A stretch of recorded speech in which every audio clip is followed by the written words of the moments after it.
দুনিয়া জুড়ে যখন যুদ্ধে আতঙ্ক রয়েছে মানুষ এবং যুদ্ধের দামামা বেজে চলছে, তখন পুরো থাইল্যান্ড মেতেছে পানি উৎসবে এবং তাদের সবচেয়ে জনপ্রিয় যে উৎসব সংক্রান্ত উৎসবে।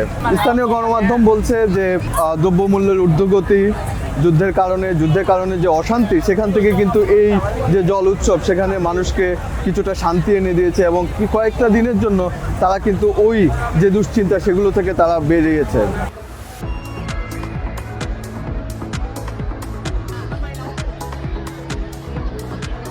থাইল্যান্ডে গত 3 দিন ধরেই চলছে যে সংক্রান্ত উৎসব। থাইল্যান্ডের যে নতুন নববর্ষ, সেই উৎসব হচ্ছে এই সংক্রান্ত উৎসব। এবং এই সংক্রান্ত উৎসবে শুধুমাত্র এই মাসে পুরো পৃথিবী থেকে প্রায়, গত বছর ছিল 20 লক্ষের মতো মানুষ এই উৎসবে জয়েন করেছে। এবার এখন পর্যন্ত প্রায় 7 লাখ মানুষ জয়েন করেছে এই সংক্রান্ত উৎসবে। তো ধারণা করা হচ্ছে যে এই মাসের নাগাদ এটা প্রায় 23 লাখের মতো এই বিদেশি পর্যটকের সংখ্যাটা ছড়াবে।